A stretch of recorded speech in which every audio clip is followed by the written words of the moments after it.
श्री परमात्मने नमः। सूत्र 2 प्रकरण 8वां। जब मन न चाह करता है, न सोचता है, न त्यागता है, न ग्रहण करता है, जब यह न सुखी होता है न दुखी होता है, तभी मुक्ति है।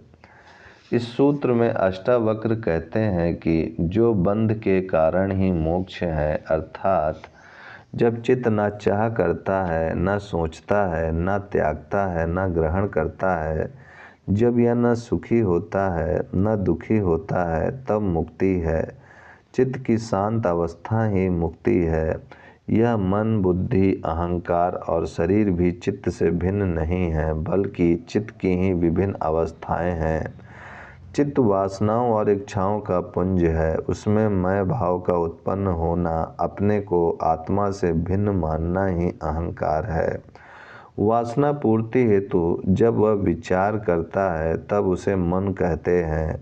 जब वह अच्छे बुरे का भेद करता है, निर्णय लेता है, तब बुद्धि कहलाता है। जब वह क्रियाशील होता है तो शरीर है। शरीर का विकास भी चित्त की वृत्तियों के कारण एवं उसके अनुरूप ही हुआ है। यह संसार और मोक्ष कोई भौगोलिक स्थिति नहीं है, किसी स्थान विशेष में नहीं है। शरीर से बाहर जो भौतिक जगत, स्थूल जगत दिखाई देता है, ये पर्वत, पठार, मैदान, नदियाँ, झरने, समुद्र आदि दिखाई देते हैं, वह संसार नहीं है, बल्कि मनुष्य के भीतर एक और संसार है जो सूक्ष्म है, दिखाई नहीं देता। मनुष्य के भीतर एक और जगत है, इसी के अनुरूप वह बाह्य जगत दिखाई देता है। दुखी को दुखपूर्ण एवं सुखी को सुखपूर्ण दिखाई देता है। बाह्य जगत में कुछ एवं जैसा कुछ दिखाई देता है, वह भीतरी चेतना का ही प्रक्षेपण है। अन्यथा जैसे आत्मा निरपेक्ष है, वैसे ही बाह्य जगत भी निरपेक्ष है। मनुष्य अपनी चित्त वृत्तियों के विक्षेपों के अनुसार ही इस व्यक्त जगत की व्याख्या कर देते हैं। यही भ्रम है। इसीलिए इस संसार को अध्यात्म में माया कहा गया है। यह माया मनुष्य की चित्त वृत्तियाँ हैं, ना कि बाह्य जगत। अध्यात्म इसी भीतरी माया जगत की बात कहता है। इसी प्रकार मोक्ष भी कोई भौगोलिक स्थान नहीं है कि इस भौतिक जगत से मरकर किसी सिद्ध लोक में जाकर बैठ गए अथवा किसी सिद्ध शिला पर बैठ गए, बल्कि चित्त की आत्यंतिक रूप से शांत हो गई अवस्था है, जिसमें न कोई वासना है, न इच्छाएं हैं, न विचार, न कर्म। किसी सिद्ध शिला पर बैठ गए, बल्कि चित्त की आत्यंतिक रूप से शांत हो गई अवस्था है, जिसमें न कोई वासना है, न इच्छाएं, न विचार, न कर्म। यही चैतन्य की शुद्धतम अवस्था है। यही आत्मा का स्वरूप है। यही निज स्वभाव है। इसे उपलब्ध हो जाना ही मोक्ष या मुक्ति है। अन्य कोई स्थिति नहीं है। चैतन्य की उद्विग्न लहरें ही संसार हैं एवं उनका शांत हो जाना ही मुक्ति है।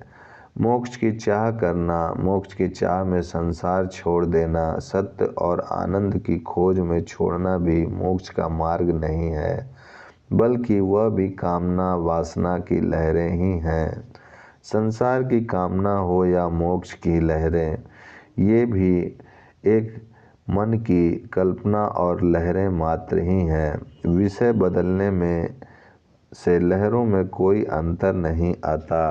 कामना चाहे ग्रहण की हो, भोग की हो या त्याग की, संसार की कामना हो या मोक्ष की, ये लहरें ही हैं। विषय बदलने से लहरों में कोई अंतर नहीं आता। कामना चाहे ग्रहण की हो, भोग की हो या त्याग की, कामना ही है। अतः दोनों की मोक्ष की स्थिति नहीं है। अष्टावक्र के अनुसार संसार चित्त की चाह की अवस्था है एवं अचाह की अवस्था मुक्ति है। सूत्र 3। जब चित्त किसी दृष्टि अथवा विषय में लगा है, तब बंध है, और चित्त जब दृष्टियों से अनासक्त है, तब मोक्ष है। पहले और दूसरे सूत्र में अष्टावक्र बंध और मोक्ष की अलग अलग व्याख्या करते हैं किंतु इसमें वे सार रूप में एक ही सूत्र में व्याख्या कर देते हैं कि जब चित्त किसी दृष्टि अथवा विषय में लगा है तब बंध है, और जब वह सब दृष्टियों से अनासक्त है तब मोक्ष है। इसमें अष्टावक्र एक और महत्वपूर्ण बात कहते हैं कि कर्म में लगा होना ही बंधन नहीं है, बल्कि आत्मा से भिन्न दिखाई देने वाले समस्त विषयों के प्रति किसी भी प्रकार की दृष्टि होना भी बंध है। यह दृष्टि ही वासना का रूप है। जहाँ दृष्टि है वहीं वासना भागेगी। यदि कोई दृष्टि ही ना हो तो वासना को भागने का अवसर ही नहीं मिलेगा और वह अपने आप शांत हो जाएगी। इसलिए चित्त जब सभी दृष्टियाँ से, चाहे वह संसार की हो, स्वर्ग की हो अथवा मोक्ष की, अनासक्त हो जाता है तब मोक्ष है। विषयों से दृष्टि हटाकर केवल आत्मदृष्टि वाला ही मुक्त है। इसमें एक शंका यह होती है कि यह चित्त जब विषयों में दृष्टि रखता है तब बंध है एवं आत्मा में रखता है तब मोक्ष है, तो फिर चित्त तो चंचल है, उसकी दृष्टि आत्मा से हटकर फिर विषयों में जा सकती है। ऐसी स्थिति में तो मोक्ष भी अनित्य ही हुआ, सर्वाधिक ही हुआ। किंतु इसमें यदि इच्छा करके यदि चित्त को जबरदस्ती अनासक्त किया तो वह पुनः विषयों में भाग सकता है, किंतु यदि यह स्वाभाविक रूप से अनासक्त हुआ है तो वह आत्मा के साथ एकाकार हो जाता है, उसका स्वतंत्र अस्तित्व ही समाप्त हो जाता है। वह भ्रांतिवश अहंकारवश जो भिन्न प्रतीत होता था वह भिन्नता ही मिट जाती है। इसी को चित्त का आत्मा में लय होना कहा गया है। इसके बाद फिर उसमें वासना कामना की तरंगे उठ ही नहीं सकती।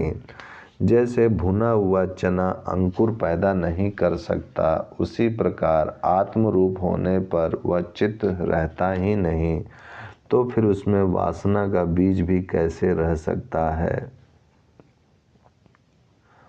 सूत्र 4।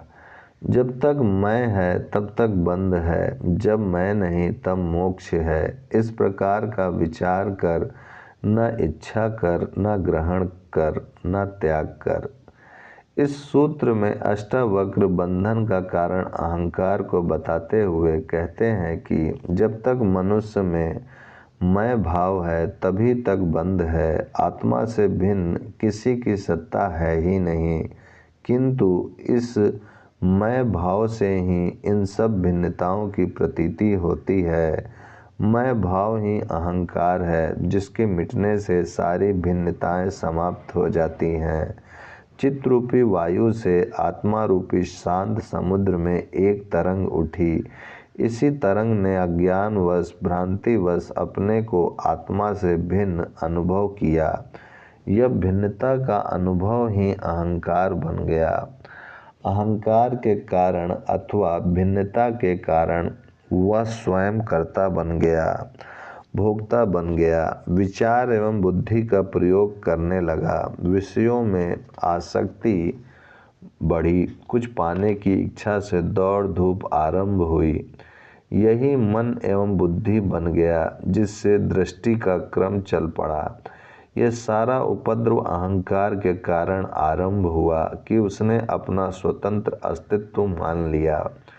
यदि यह मैं का भाव नष्ट हो जाए तो न विचार पैदा होंगे, न इच्छा, न वासना आदि होगी, न ग्रहण व त्याग होगा। भिन्नताएं ही मिट जाएंगी, एक ही आत्मा शेष रह जाएगी। फिर किसका त्याग व ग्रहण होगा। ऐसी स्थिति को उपलब्ध हो जाना ही मोक्ष है। जब तक जीव का संबंध इस अहंकार रूपी दुरात्मा के साथ रहता है तब तक वह अपने को आत्मा से भिन्न मानता रहेगा। तब तक मुक्ति नहीं है, मोक्ष नहीं है। अष्टावक्र ने मूल पर ही चोट कर दी, जड़ को ही उखाड़ फेंकने को कह दिया, जिससे वृक्ष पनपे ही नहीं। बीज को ही भुनने की बात कह दी, जिससे वृक्ष उगने की संभावना ही समाप्त हो जाए। किंतु लोग हैं बड़े चालाक, अहंकार तो छोड़ते नहीं, जो सभी बुराइयों का मूल है। वासना और आसक्ति छोड़ते नहीं, और छोड़ने के नाम पर कोई चाय छोड़ रहा है, कोई रात्रि का भोजन छोड़ रहा है, कोई घर बार छोड़ रहा है, कोई दान दे रहा है, मंदिर धर्मशालाएं बनवा रहा है, कोई मंदिर जाकर 5 पैसे भेंट करता है, कोई नारियल अगरबत्ती चढ़ाता है। धर्म के नाम से ना जाने क्या क्या मनुष्य कर रहा है। किंतु अष्टावक्र कहते हैं कि इन सब के पीछे यदि मैं भाव है कि मैंने ऐसा किया, इन सब के पीछे यदि कुछ पाने की इच्छा है, तो ये सब मोक्ष के मार्ग नहीं है। दुनिया में सभी भोग से लिप्त हैं, मैं भाव छूटा नहीं, वासना आसक्ति छूटी नहीं, इसीलिए सब भोगवादी पूरे के पूरे चार्वाकी हैं। ऋणम कृत्वा घृतम पीबते ही सबका आदर्श है। यदि आज ऋण आदर्श नहीं है तो चोरी, डकैती, हत्या, बेईमानी, रिश्वतखोरी, धोखा देकर धन हड़पना, गमन करना, मिलावट करना, शोषण करना आदि द्वारा दूसरों का धन हड़प कर गुलछर्रे उड़ाना ही जीवन का आदर्श बन गया है। चार्वाक सच्चा तो था कि उसने संसार की वास्तविकता को प्रकट कर दिया कि यह संसार ऐसा है, किंतु लोग इतने बेईमान हैं कि इस असलियत को छिपाकर धर्म का झूठा मुखौटा लगाए घूमते हैं कि लोग हमें धार्मिक समझें। इन धर्म ग्रंथों के आधार पर किसी जाति या वर्ग को धार्मिक कह देना मूर्खता ही है। गीता, कुरान, बाइबल, गुरुवाणी, धम्मपद आदि के आधार पर कोई कहे कि मैं इसे मानता हूँ, इसे पढ़ता हूँ, इसलिए धार्मिक हूँ, यह मूर्खतापूर्ण एवं पाखंड युक्त है। धर्म है स्वयं के रूपांतरण में। जो धार्मिक जीवन जी रहा है वही धार्मिक है, अन्य कोई नहीं। चोर अचौर्य का सिद्धांत लेकर चलता है, हिंसक अहिंसा परमो धर्मा की तख्ती लटका लेता है, भोगी निष्काम कर्मयोग की बातें करता है। अष्टावक्र कहते हैं कि अहंकार के रहते जो भी कुछ किया जाएगा वह पाप ही होगा। इससे तो चार्वाक की भांति भोग को स्वीकार कर लेना अधिक सत्यता है, वह धर्म के अधिक निकट है। इसलिए चार्वाक को ऋषि कहा गया। असत्य को भी यदि स्वीकार कर लिया तो वह साक्षी बन जाता है, एवं सत्य के साथ भी धोखा किया जाए तो वह नरक का द्वार ही है। क्रोध, काम आदि भीतर से उठने वाली तरंगे हैं। इनको साक्षी भाव से देखने पर ये अपने आप लीन हो जाएंगी। संसार में जो कुछ हो रहा है अपने स्वभाव से हो रहा है, अतः भोग और मोक्ष दोनों से अलग होकर साक्षी हो जाना ही मोक्ष है। यह सब अहंकार गिरने से, मैं भाव के गिरने से होगा, अन्यथा नहीं। यही अष्टावक्र का उपदेश है। इति अष्टावक्र गीतायाम अष्टम प्रकरणम समाप्तम। ओम शांति शांति शांति।